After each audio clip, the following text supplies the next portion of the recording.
2025 жыл Россиядагы мекендештер үчүн дээрлик оор жылдардан болду десек болот. Реестр, штамп 1 жыл бою токтобой койду. Ансыз да кредит, ипотека, анан үй бүлөлүк проблемаларга көмүлгөн аялдар мындай учурда көбүнчө депрессияга алдырып, анан бир катар гинекологиялык оорулар дагы көбөйдү деп айтылууда. Биз бүгүн Москва жергесиндеги Мирамед клиникасына келип, мына ошол аялдардын ден соолугу тууралуу интервью алууну туура көрдүк. Жүрүңүздөр, биз менен биргеликте Миргүл айымдан аялдардын ден соолугунда кандай жагдайлар катталып жатат, кандай учурлар көбөйүп жатат, бирге сурап чыгалы.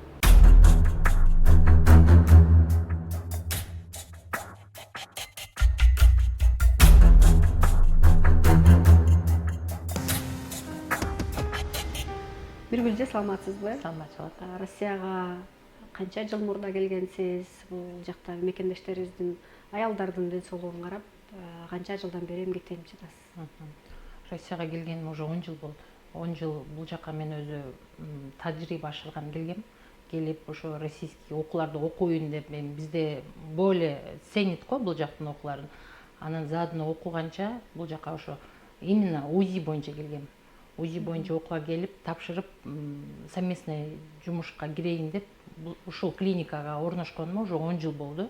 Заодно ушул жакта иштеп, ушул жакта калып калдым окшойт, по-моему. Эми скоро жакында, конечно, кетебиз. 10 жыл ичинде эми дээрлик мекендештерибиздин жарымынын ден соолугун көрүп үлгүргөн болушуңуз мүмкүн. Көбүнчө кандай көйгөйлөр менен келишет биздин мекендеш эжелер, сиңдилер, апалар? Эми мына чет өлкөгө чыгып иштеп, биздин жаш кыздарыбыз, конечно, жаш кыздар жалко, биринчиден. Экинчиден, жаңы үйлөнгөндөргө жалко. Анан эми калгандары, как обычно, ушу эл катары эле эмгектенген келишти. Азыр эми көп проблемалар нелерден? Жаңы үйлөнгөндөр, үйлөнгөнүнө 3 ай, 5 ай болот. Анан кээ-бирлери неге боюмда болбойт деп келет. Ошол боюнча лечение алып кетебиз. Кээ-бирлери мен уже боюмда болуп калды, пока нам не надо деп келет. Анан биз не дейбиз? Первая беременность, надо рожать обязательно десек, жок, биздин кредиттер бар, ипотекабыз бар. Ошон үчүн азырынча төрөй албайм деген вопростарда уже последнее время ошондой нерселер көп болуп атат. Ал бизди деле кыжалаткат, если честно. Анан биз алардан отказ кылабыз. Эми биринчи баланы төрөш керек деп.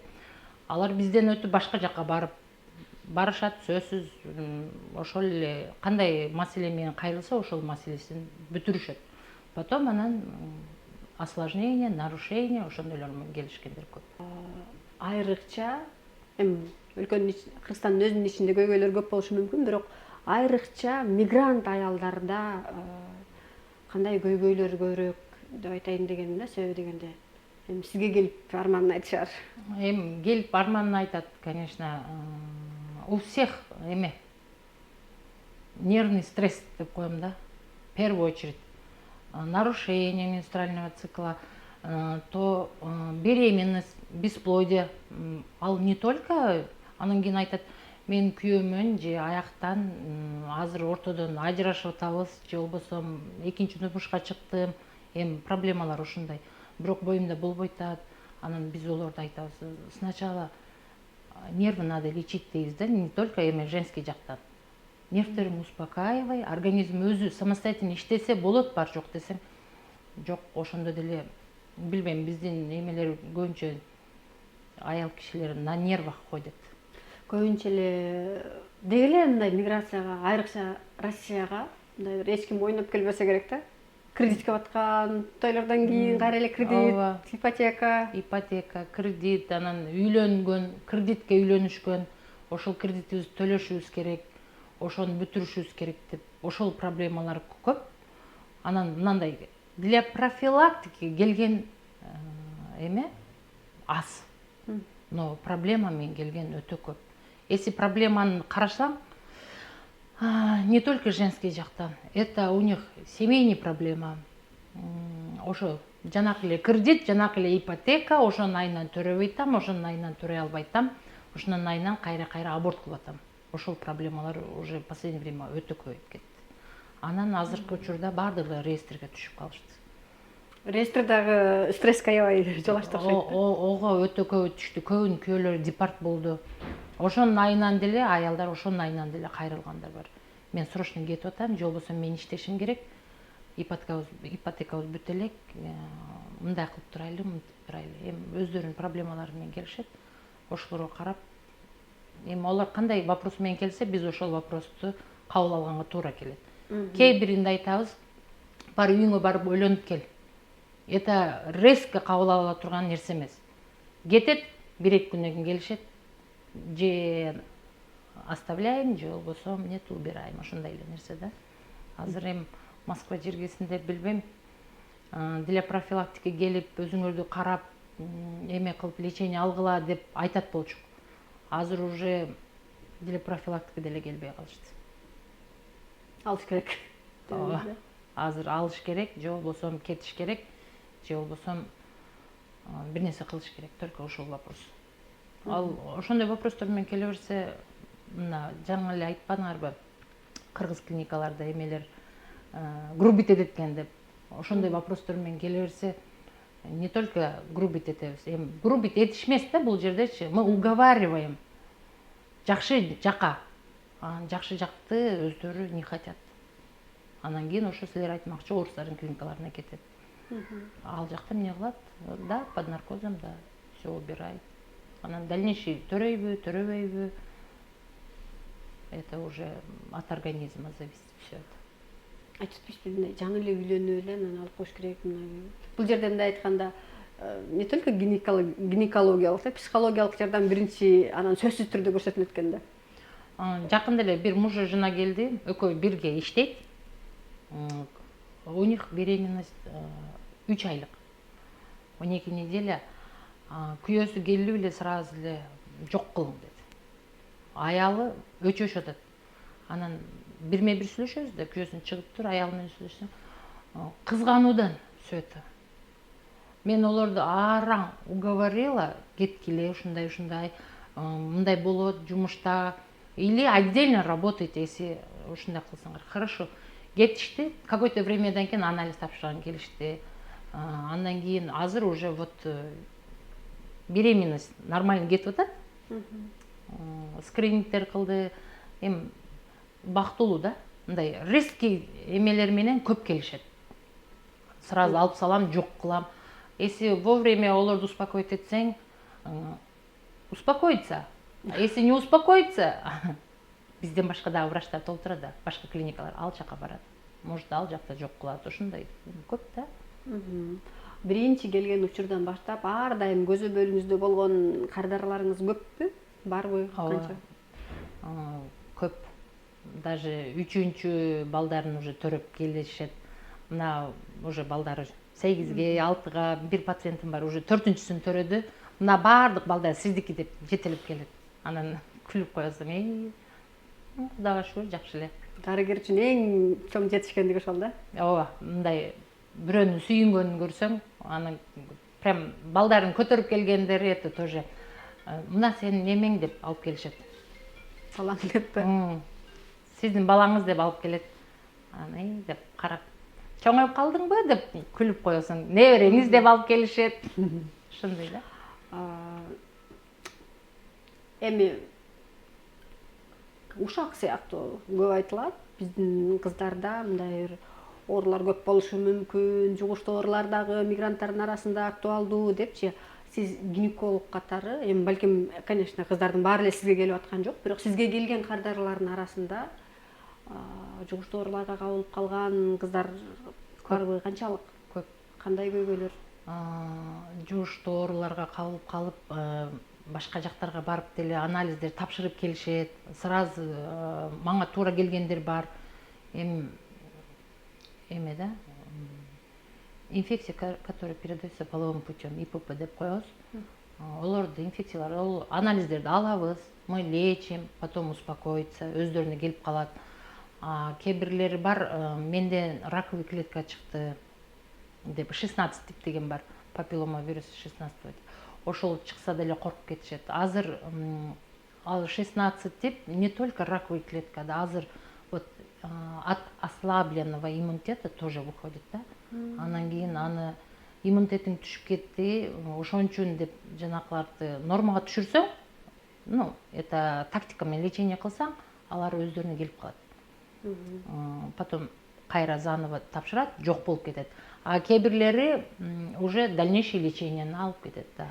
Эң негизгиси психологиялык апатияга алдыртпай, стресске алдыртпай. Өз учурунда Ооба.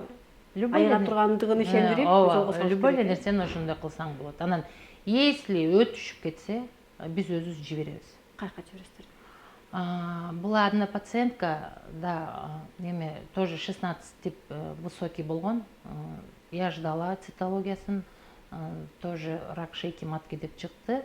Анан кийин ал пациент бул жерде эч ким жок дегенден Кыргызстанга кетти. Кыргызстанда бир врач менен сүйлөшүп ошол жака жибергенмин, бирок ал эже башка жака барып, ошол жактан көрүнүп, уже эме кийин телефондон айтты, у меня нулевой стадия, оказывается, начальный этап келе, рахмат, алдырдым, жакшымын деп, лазерный путем алдырып койгон. А так ошол кездешкенден более страшный ошол болду. Анан дагы бирөө болгон, ал через келген, тоже уже өтүшүп кеткен. Ага мен скорый чакыр деп айттым, если честно. Потому что у нее очень выраженный болчу да, аны мен лечение кыла албайм. Уже аны онкогинекологдор лечение кылыш керек. Акыркы учурларда, айрыкча вот акыркы жылдары биздин мекендештер арасында эми ошол эле Сахаровага барсак, айрым учурларда баягы диагнозу жугуштуу оорунун диагнозу коюлат, башка клиникалардан текшерилсе таза болуп чыгат. Мындай жагдайлар сизге катталабы? Мындайлар кээ биринде, вот у кого аутоиммунный заболевание болсо, тоже ошондой эме анализден чыгып калышы мүмкүн. Мындай бул өтө аз кездешет, но деген жери бар. Кээ бирлери өздөрү ошол эле пациент менен иштеп атып, кантип ошол оорууну жуктуруп алганын өзү билбейт. Бирок ошондой бирөө попадать этти, мен 5 төрөдүм, нормальный болчумун, Сахаровага барсам, почему-то ошентип чыгарды деп. Анан аны мен айттым, может у вас какие-то аутоиммунные заболевания десем, анда псориаз оорусу бар экен эле. Может, от этого вышло, я тоже не знаю. Чындап, точно эмесини, эми Сахаровадагы анализдерди биз талкуулай албайбыз. Это ихний неме. Бирок ага көп причина бар экендигин түшүндүрө аласыздар, э? Ага көп причина бар экендигин түшүндүрө алабыз. Кээ бирлери, кандай десем, кээ бирлери реальности бар болуп чыгып атат. Бирөөнү текшердик биз, реально вышло. Биз өзүбүз да текшерип көрдүк. Может, там какой-то путаница десек, жок, реально чыкты. Эми ар кандай учурлар болуп калат ого. Балким эми көбүнчө мындай келгибиз келбейт да, көрүнбөй эле коелучу. Өзүбүздү өзүбүз дарылагыбыз келет, аптекалардан массаздарды алып, анан кандай кеңеш берет элеңиз? Кандай учурларды мындай бир калтырбай сөзсүз келиш керек? Айрыкча алдыда бизде бир жумалык акция болуп атпайбы? Өзүн кандай сезип аткандар чуркап сизге келиш керек. Азыр эми мындай да, биздикилер бир аз ошондой осложнение кичине болсо, ишканадагы айтты, ошону койдум, квартирадагы айтты, ошону койдум деп бүт кашаны чыгарат. Анан в конце бизге келет. Уже анализ тапшырышым керек деп. Алар толтура дары ичип, толтура свечаларды коюп келгенден кийин сразу анализ ала албайбыз, потому что анализ неправильно чыгат. Давай подождем какое-то время, анан кийин өзүнүн немеси тактикасы бар, ошо менен алабыз десең, жок, сен мени срочный лечение кылышың керек дейт. Алар антип ооруганына уже 2 неделя 20 күн өтүп кеткен. Анан жанакыларды, ал пациентти лечение кылыш кичине сложныйраак болот, бирок лечение кылабыз. Мигрант аялдардын мындай бир жай, эми бул жакта жатып дарыланууга деле мүмкүнчүлүгү азыраак, бирок ошентсе дагы мындай дарыланууга да убактысы жок да, иштеш керек. Иштешим керек, и день и ночь иштешкендер бар. кээ бирлери келет день и ночь дейт. Анан оорутам деп айтат, самом деле оорубайт. Жок оорусу. Это просто психологически өтө чарчаган. Анан 2 күн эс алыңыз, сонун болуп каласыз десең, жок сен мага дары жазып бер. Бир нерсе бербейсиң, бул мону срочно жок кылышым керек. Анан олорду эми жанакындай, кандай десем, ошондой кичине выходной кылың, хотя бы денде иштесеңиз, ночто иштебеңиз деп өзүн мынтип туруп анан лечение кылабыз да. Аларга резко эле ошол сенин нервиң ооруп атат деп жазып берсең, ал эффект бербейт. Алар өзүнүн нервдерин да успокоить этиш керек, вот тогда эффект берет. Ондойлор көп. Демек, миграциядагы аялдардын дарыланууга убактысы аз, жок дерлик, ар биринин үйүп жүргөн үйдөй проблемалары бар. Жана бардыгы стрессте. Ошонун бардыгы ооруларды чакырып жүрөт. Ооба, бүт оорулар чакырып жүрөт. Азыр биздин кыргыздарда жакшы го, полис жасайсың. Азыр бардыгы нормально иштешет, допустим, да, по закону. Полис жасап, если акчасын кетиргиси келбесе, бесплатный көрүнсө болот. Аялдардын ден соолугун караган адис дарыгер катары сиз аялдарга жанагындай ошончо проблемалар бар аялдарга эмне деп кеңеш берет элеңиз? Эми ошончо проблемасы бар аялдарга эмне деп кеңеш беребиз? Эми любой эле аял, мисалы үчүн, для профилактики өзүн өзү бир карап койсо болот да. 6 айда бир. 6 айда бир убактың болбойбу, хотя бы 1 жылда бир, но 6 айда бир это идеал. И спокойно жүрөсүң. Анан бир нарушение болот, өзүн өздөрү уже всякий жанагы интернеттен окуйт, маздан көчөт, эмелерди кылат, анан кийин ошол менен депрессияга түшүп кетишет. И начинается все болячки. Бар жүк чыгат. Айырым ооратат, берим. Баягы айлап лечение кыласың, жакшы болбойт. Акыры эс алсаң десең, анан отпуск алып же эс алып келгенден кийин баягы аял сон болуп калат да. Я думаю, что это все влияет. Бияктан. Демек, эс алыңыздар деп та кеңеш бериш керек окшойт. Эс дагы алыш керек, туура. Бүт эле акчаны иштеп акырына жетпейбиз. Өзүңүздөр билесиздер, Кыргыз диаспора каналы буга чейин мекендештерибизге пайдалуу маалыматтарды, мыйзам эрежелерин айтып келген. Мындан ары буюрса жаңы долбоор баштап атабыз. Өнөктөшүбүз Корона Pay менен биргеликте чет өлкөдөгү, анын ичинде Россия жергесиндеги мекендештерибиздин жумушун, жашоосун жана ушундай эмгектерин, иштерин чагылдырып бермекчибиз. Биз менен бирге калыңыздар. Бул проект сиздерге жакса, балким ушундай бир каармандар бар, ушуну тарсаңар жакшы болот деген сунуштар болсо, комментарийге сөзсүз белгилеп өтүңүздөр. Биздин мекендештерде акыркы учурларда бизде ашказан оорулары менен көп келишет. Гастрит, язва, ушулар менен көп келишет. Эми бизде туура эмес тамактанышат. Бул жакта көбүнчө жаш балдар, жаш кыздар ошол менен келишет. Анемия бар ошонун арасында. Анан өпкө оорулары менен пневмония, бронхит, ушулар менен көп келишет. Давление менен келгендер бар. Возрастта көбүнчө алар аз давление менен келгендер. Заболевание щитовидной железы, ушу менен жалп менен келгендер бар. Биздин мекендештерде бизде менталитет ошондойбу. Бизде эрте көрүнбөйт. Бизде качан жүрүшөт, бир айлап жүргөндөр бар, гастриттер бар, язва болгондо келип көрүнгөндөр бар.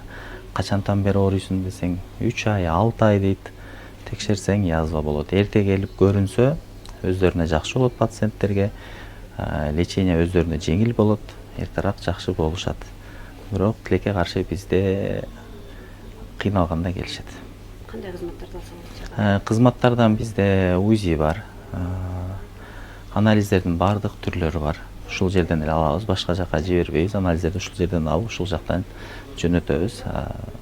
Уколдорду, капельница бардыгын ушул жерден алат. Сырттан сатып алып келбейт, өзүбүздө бар. Укол, дары-дармектердин бардыгы бар өзүбүздө. Кандай кеңешиңизди айтып өтөт элеңиз биздин мекендештерге? Биздин мекендештерге ден соолугуна бир аз көңүл бурушту. Ден соолукту биринчи орунга коюшту каалайт элем. Бизде ден соолук акыркы орунга түшүп калат көбүнчө эле. Мен Абасов Айбек Абдулхакимович, врач-уролог, УЗИст, азыркы учурда Москва шаарында эмгектенем. Клиника Мирамед жана Жуковская областной больницада. Келгениме 2016 академия, медицинский академия бүткөн соң, Казанда Государственный медицинский академияда урология боюнча ординатура өткөм. Ошол бойдон 2018 Кыргызстанга бүтүп диплом көтөрүп барганбыз. Диплом көтөрүп барсак, эмне деди? Акча берсең ишке алабыз дейт. 0,25, 2000 доллар. 0,25 ставканын акчасы 2500. Мен 2000 берген долларга качан актап бүтөм. Ал биз окунуп бүткөндөн кийин, негизи Казанда бүткөндө приложение берген 2 больницага. Алар күткөн бизди келет деп. Бирок 2019 жылга чейин биз келген эмеспиз. 2019 жылы Свердловский областта, город Азбест деген жерге чакыруу болгон. Ошол жерде эмгектендим. Келгениме 3 жылдан өттү Москва шаарына. Москва шаарына келип, азыркы учурда биринчи жолу мындай биздин мекендештерим менен специалист катары эмгектенем. Себеп дегенде Свердловский областта иштегенде биз областной больницада иштегенбиз. Ал жерде экспертный урологический диагностика боюнча иш алып барат элек, кабинетте тургам. Азыркы учурда биздин менталитет менен булардын менталитети эки башка смысл, потому что аларда көбүнчө таблетка жазган берсең, алар таблетканы окуп чыгып, түшүнүп, таблетка ичкенин каалашат да, укол эмес. Бул жерге келгенде карама каршы. Мен дары жазып берем, ал укол алайын дейт. То есть туура келбей атты, кыйла 1,5 жылда жүрдүк.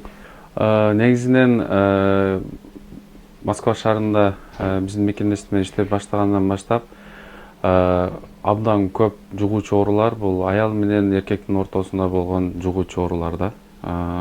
Например, Свердловская областта 5 жылда иштедим, 4,5 жыл иштесем, ал жерде 3 эле случайын көргөм да. Ошол оору менен кайрылган. Ал дегени алар барбайт же болбосо башка нерсе кылбайт, алар сактануунун жолун билет. Бизде эмне болот? Бизде бүт 18 жаштан 35 жашка чейинкилердин Россияга келгендерин жалпы эсепке алсак 75% болот. Анын ичинде үйлөнгөнү бар, үйлөнгөнү эмес болуп атат. Азыр бул жерге бир күндө канча адам келип кетет урологический проблема десеңиз, бир эле ошол жыныстык жол менен жугуучу оорулар айтсак, минимум 5тен көп адам келет, кайрылат. Это факт да, мындайча айтканда. Ошолор эмне кылат? Анын либо экөөсүнө аялы гинекологко барат, ошол жерден анализ алып туруп күйөөсүн бас дейт. Күйөөсү унабайт долго. Все равно аялдын оорусу күчөгөндө анан келишет эркектер. Анализ алсаң баары ясно болот, кимден каяка жугуп атат инфекция. Себеп дегенде биздикилердин аялы гинекологдон лечение алат.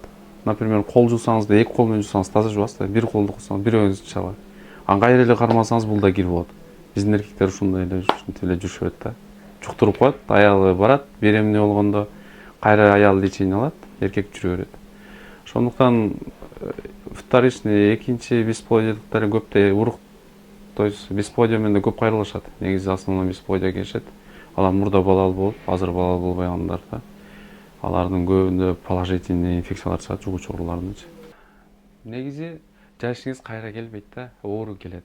Ал эмне деген? Ал оорунун алдын алган жакшыраак деген мааниде. Андан сырткары кээ бирки адамдар врачтарга барат, действительно барышат, бул мени жакшы кылат дейт да. Бирок туура эмес лечение, туура эмес диагностиканын себебинен адамдар врачтардан качып калган учуру болот. Ошондой эле бир учур көрсөтөйүн, эже врачка барган, Москва шаарында эле, кайсыл клиника кандай, андан сырткары барып, ал жерде лечение алган, бирок жакшы болбоду да. Андан соң биздин народный медицинабыз бар, Москва жергесинде өтө кеңири жайылган, массажга барат. Массаж ал жерде 10 күн алат, анда да жакшы болбоду. Андан соң путу шишип, мындай болуп шишип келет, тизеси шишип, баса албай келет. Баса албай келген соң биз УЗИ кылдык. УЗИ кылганда жыйынтыгы бул деле могул турган киста Бейкера деп коет. Подколенный область болот, тизенин арт жагында кистасы болгон. Сөөктүн киста болгондон кистасыны напряжение кылып отуруп, баскылап отуруп, тизесин массаж алганда жарып салам мунучу. Бул жарып салган. бул негизи оперативный лечение да. Либо буну биз до обследования жөнөттүк. МРТ кылып келиңиз эже депчи. Эгерде МРТ тоже подтвердит разрыв, мы отправим на ортопеду. То есть бул жерден ортопедический чоң операциялар жасалбайт. Но первичный диагностика всегда өтсө болот, кайсыл жерде болбосун. Но биринчиден 21 кылым бар эле врачка барып, хотя бы текшерилип. Бизде эмне болуп атат? Келет пациентке айтасың, отуруп алып ChatGPT'ден жазат. Ушул врач туура жазып таап эмне кылып атат? Бул эми жаштарда, жаш улуулар, например, 35тен чоң эжелер да бар да. Алар неме тайпка ишенет. Вот два разные периодта иштеп атабыз азыркы учурда. Эми биз эмне кылабыз? Не, это не конкурент. Адам баласы кайсыл жерден болсо дагы жакшы болууну эңсейт. Бул психологическое подавление да болот иногда. Адам кыйналганда мен оорутам деген да сезим пайда болот. Или, например, мен деле оорусам, мен деле издейм да. Ушундай эле нерсе. Бул жерде бирөөнү виноват кылыш туура эмес. Бул жерде недостаточно неме? Толук маалымат жоктугунун себебинен болот да көбүнчөчү. Негизгиси ден соолугуңузга караңыздар. Биз алыста жүрөбүз. Алыста жүргөнүбүз менен бирок ушул жыйынтыктоо сөзүңүз алдына суроо кошуп коеюн. Кандай учурда азыр эми акция болуп атат сиздердин клиникалар аркылуу дагы бирдеме акысыз консультация акысыз консультация берсеңиз керек. Кандай признактарда сөзсүз келиш керек сизге мындай кой бир келип кеткиле деп ошолорго балким мындай чакырып таштап өтөбүз. Бул жакта бизде поколение деген медицинский ассоциация бар да, негизичи. Биз врачтар чогулуп, жана биздин элчиликтен адамдар чогултуп, көп учурда лекция окутканы чоң залдарды арендовать этип берет да. Бесплатный совершенно бесплатный барып окуп беребиз. Себептен маалымат болсун ошол адамдарга депчи. Себептен андроген недостаточность көп да. Бул андроген деген бул гормондун бузулушу негизиненчи. А гормондун бузулушу эркек үчүн эмне зыяндуу десе, көбүнчө бул уруктун аз пайызда чыгуусу, андан кийин стресстин көп болушу, анан эркектик күчтүн алсыздыгы пайда болот да. Стресстен, уйку жоктугунан негизичи. Эми биз эмнени издейбиз? Биз врачтан издейбиз, дары берсе мен жакшы болуп калсам деп. Но на самом деле өзүнү караса, например, 7 сааттан көп уктасын, аз уктабасын, көбүрөөк уктасын. Андан кийин араак ичпесин, энергетик ичпесин. Энергетик ичип алып пациенттер келет көбүчө. Мен эркектик жыныстыгым аз болуп атат деп. Мага операция жолу кандай жолу? Нет. Отурасың, эмне тамактандың десең айтат. Тамагым сизге эмне кызыгы бар дейт. Это тоже айтат. Шундай рецепт берет. Рецептеп, анан мынуну аласың, жарым жылдан келесиң деп жөнөтөбүз. Потому что жарым жыл ичинде өзүнүн функциясын гормондор толук восстановить этип алат да. Эгерде гормон бузулуу болсо, аялда деле айыз бузулушу, эркекте деле настроение түшүү, адаптация полный. Ал дегени балалуу болуштан кыйын деген маселе. Эмне жеш керек деген мааниге балдар көп сурайт. Можно ли кушать все? Бирок вредныйлар жебең жакшы. Себеп дегенде менин ичим оорубайт, менин, например, башка жерим оорубайт. Бирөөнүкү да оорубайт. Энергия ичип атат, жагып атат, ичсин, но последствия естественно болот. Айтат да, последствиясы. Ашка убакыт нууругун жесин, например, жөнөкөй эле курулбаганы, бул естественно стресс, неме, кызылчаны кайнатып ичсин, например, толтура мөмө жемиш көпчүлүк жеген жакшыраак. Жыйынтыктоо иретинде ошондо жанагы эркектердин деле алсыздыгына, тукумсуздукка алып барып аткан жагдайларда кайра эле биздин мырзаларда дагы стресстик абал күчтүү болуп атат деген жыйынтык болуп атабы? Стресстин көпчүлүгүнөн, стресстен, биздин физический нагрузкабыздын иштегенибиз ошонун жыйынтыгына көп жаман иштер да болуп атат. Көп мындай осложнение болуп атат негизинен.